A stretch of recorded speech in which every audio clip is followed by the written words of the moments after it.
2005 2010. Coba, Pak, ini fotokopi legalisir atau legalisir di fotokopi? Nah, sebelah sini Pak, 2005 2010. Yang mana Anda mau bertanya? Ini legalisir. Mana lagi ini fotokopi? Fotokopi legalisir. Bukan, ini berarti ini asli dengan fotokopinya. parah banget Ini. Bukan. Ini kan legalisir yang difotokopi Pak, menurut Mas Roy. Ini loh. Ini tadi Pak lihat Saudara lu, ini Pak lihat fotokopi ini bukan data. Bukan ada legalisirnya. Saya kasih tahu. Pak lihat nggak? Bapak dengar nggak? Pak dengar dan matanya.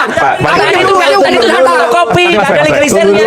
Saya instruksi. Oke. Saya mau bicara tentang tadi mengomentari. Ya. Fotokopi yang dihadirkan di pengadilan itu dilegalisir ada sesuai dengan aslinya. Fotokopi yang di pengadilan itu harus sesuai dengan aslinya. Di bukti surat. Bisa secara hukum bisa ya? Bukti surat ketika saat berperkara tanpa adanya asli yang dibawa atau disamakan fotokopi antara fotokopi itu berlaku. Boleh.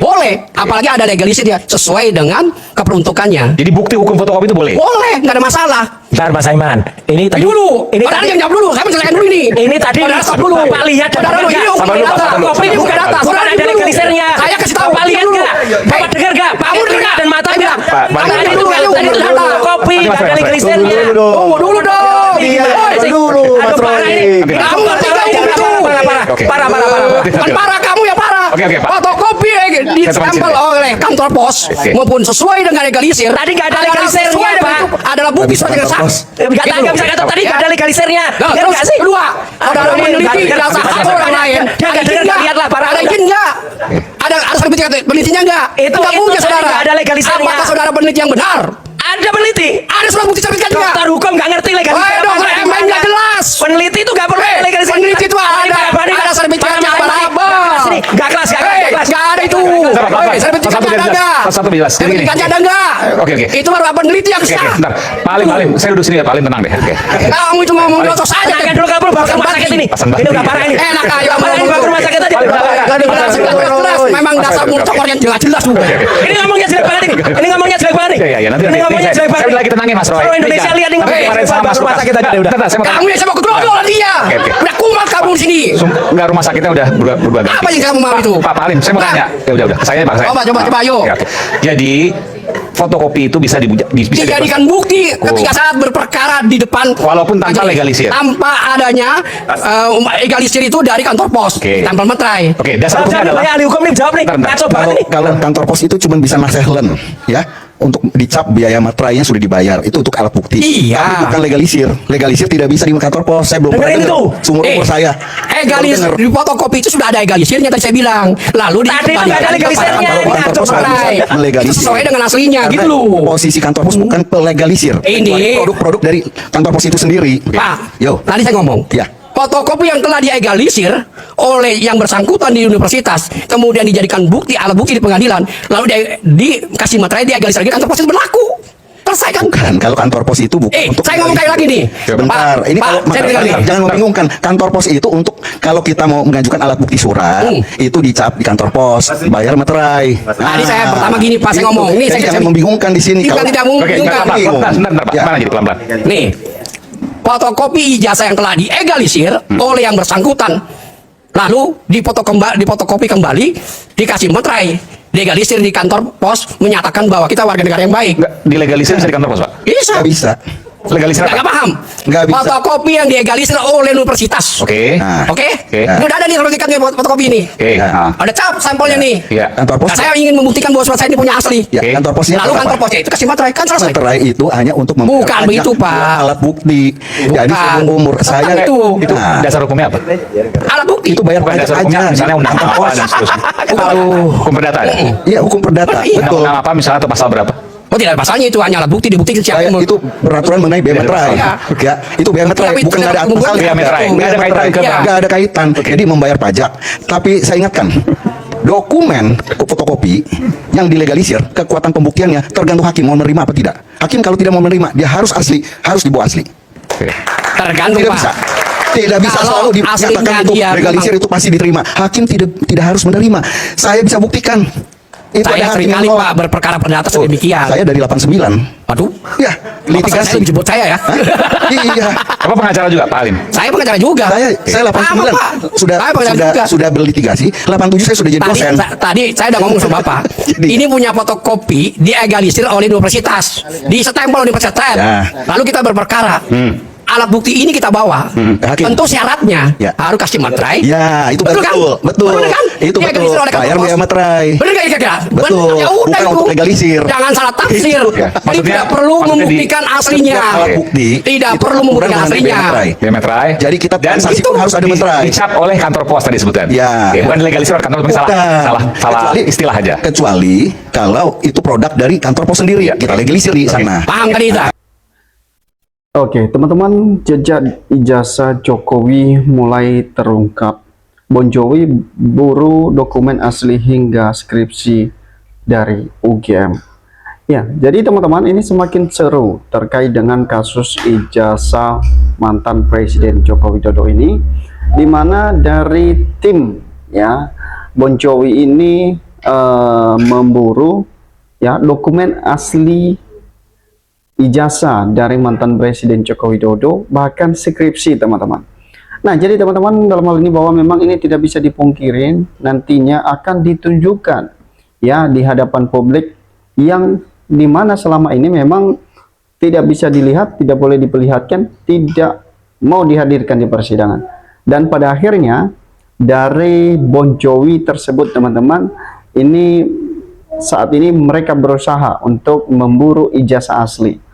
Nah, jadi teman-teman, cara mereka untuk mendapatkan itu coba kita melihat langsung ya, bahwa Bon Jovi ini berupaya untuk mendapatkan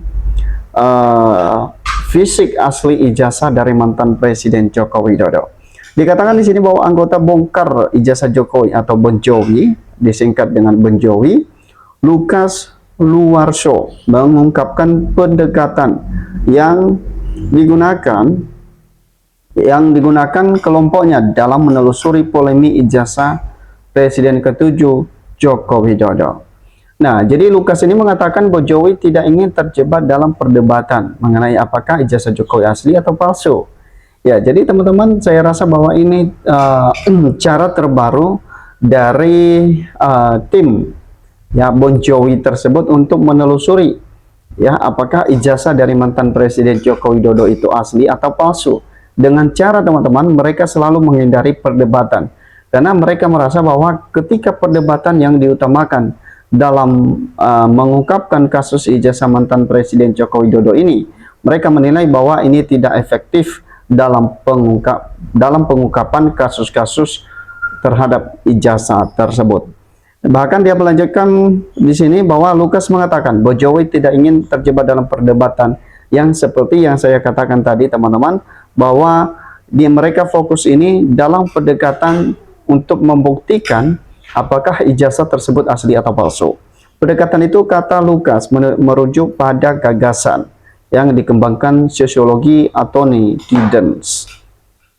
Ya, jadi intinya kami ingin, kalau saya boleh agak ilmiah, yang menggunakan paradigma Anthony dan tahun 90-an. Anda pernah membaca buku tersebut dengan kata Lukas dalam program Rakyat Bersuara dan bertajuk Jokowi Harus Dibuka. Kasus selesai, dikutip dari beberapa berita. Ya, jadi artinya bahwa apa yang disampaikan oleh Bon Jovi tersebut, teman-teman, ya, bahwa mereka tidak fokus untuk memperdebatkan, ya, seperti seorang pengacara atau pakar hukum Denny Indayana menyampaikan bahwa ijazah yang diperdebatkan saat ini adalah hanya sebuah asumsi, karena yang aslinya ya tidak ada satupun yang pernah melihat apakah ijazah itu asli atau palsu. Ya, sehingga ini menjadi hal yang cukup serius, teman-teman, ya, yang terjadi di tengah-tengah masyarakat. Bon Jovi, kata dia, ingin terlebih dahulu menelusuri dokumen dan bukti yang dapat diverifikasi untuk mengetahui apakah ijazah tersebut diperoleh melalui proses pendidikan dan administrasi. Ya, jadi teman-teman, ya, kalau ini terjadi, sepertinya ya hal sepertinya ini babak baru dalam kasus ijazah dari mantan Presiden Joko Widodo.